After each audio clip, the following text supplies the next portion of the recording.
ಸೌಜನ್ಯ ಪ್ರಕರಣ ಧರ್ಮಸ್ಥಳದಲ್ಲಿ ಒಂದು ರೀತಿಯಲ್ಲಿ ಅನ್ಯಾಯ ಆದಂಥ ಹೆಣ್ಣು ಮಕ್ಕಳಿಗೆ ನ್ಯಾಯವನ್ನು ಕೊಡಿಸಬೇಕು ಅಂತ ಹೋರಾಟ ಏನಾದರೂ ಶುರುವಾಗಿದ್ದರೆ ಅದಕ್ಕೆ ನಾಂದಿಯನ್ನು ಹಾಡಿದಂಥದ್ದು ಇದೇ ಸೌಜನ್ಯ ಅನ್ನುವಂಥ ಬಾಲಕಿಯ ಅತ್ಯಾಚಾರ ಮತ್ತು ಕೊಲೆ ಕೇಸ್ನಿಂದ.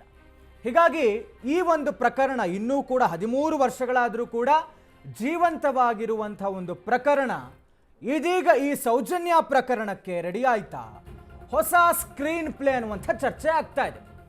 ಬುರ್ಡೆ ಕೇಸ್ ಹಂಗಾಮ ಮಧ್ಯೆ ಮತ್ತೊಂದು ಟ್ವಿಸ್ಟ್ ಸಿಗ್ತಾ ಇದೆ. ಸೌಜನ್ಯ ರೇಪ್ ಅಂಡ್ ಮರ್ಡರ್ ಕೇಸ್ಗೆ ಮತ್ತೊಂದು ತಿರುವು. ಚಿನ್ನಯ್ಯ ಧರ್ಮಸ್ಥಳ ಬಿಡೋಕೆ ಕಾರಣ ಏನು ಗೊತ್ತಾ? 13 ವರ್ಷಗಳ ಹಿಂದಿನ ಸೌಜನ್ಯ ಕೇಸ್ಗೆ ಟ್ವಿಸ್ಟ್ ಮೇಲೆ ಟ್ವಿಸ್ಟ್ ಸಿಗ್ತಾ ಇದೆ. ಮಾನವ ಹಕ್ಕು ಆಯೋಗದ ಮುಂದೆ ಸ್ಫೋಟಕ ಹೇಳಿಕೆ ಕೊಟ್ಟಿದ್ದಾನೆ. ಧರ್ಮಸ್ಥಳ ಬಿಟ್ಟ ಬಗ್ಗೆ ಚಿನ್ನಯ್ಯ ಅಕ್ಕ ರತ್ನ ಅನ್ನುವಂಥವ್ರು ಮಾಹಿತಿ ಕೊಟ್ಟಿದ್ದಾರೆ. ಒಂದು ಹೊಸ ಸ್ಕ್ರೀನ್ ಪ್ಲೇ. ಈ ಬುರ್ಡೆ ಕೇಸ್ ಹಂಗಾಮ ಮಧ್ಯದಲ್ಲಿ ಹೊಸ ತಿರುವು. Soujanya rape and murder case. Chinnayya ಇತ್ತೀಚಿನ ಸಂದರ್ಶನದಲ್ಲಿ, ಒಂದು ಖಾಸಗಿ ವಾಹಿನಿಗೆ ಕೊಟ್ಟಂಥ ಸಂದರ್ಶನದಲ್ಲಿ ಎಲ್ಲ ಒಂದೊಂದೇ ಸ್ಫೋಟಕ ಮಾಹಿತಿಗಳನ್ನು ಹೇಳಿಕೆಗಳನ್ನು ಕೊಡ್ತಾ ಹೋದ. ಅದರಲ್ಲಿ ಪ್ರಮುಖವಾಗಿ ಸೌಜನ್ಯ ಹುಡುಗಿಯ ಅತ್ಯಾಚಾರ ಮತ್ತು ಕೊಲೆ ಕೇಸ್ಗೆ ಸಂಬಂಧಪಟ್ಟಂತೆ ಒಂದು ಸ್ಫೋಟಕ ಹೇಳಿಕೆಯನ್ನು ಕೊಡ್ತಾನೆ.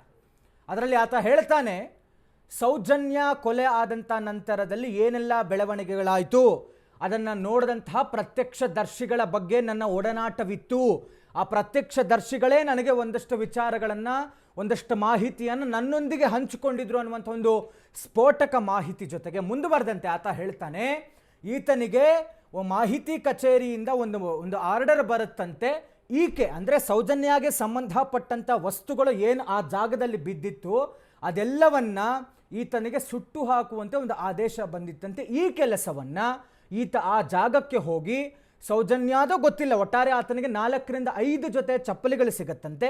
ಆ ಎಲ್ಲ ವಸ್ತುಗಳನ್ನು ಈತ ನಾನು ಸುಟ್ಟು ಹಾಕಿದ್ದೇನೆ ಅನ್ನುವಂಥ ಒಂದು ಸ್ಫೋಟಕ ಮಾಹಿತಿಯನ್ನು ಇತ್ತೀಚಿನ ಒಂದು ಖಾಸಗಿ ವಾಹಿನಿಯ ಸಂದರ್ಶನದಲ್ಲಿ ಕೊಟ್ಟಿದ್ದಾನೆ.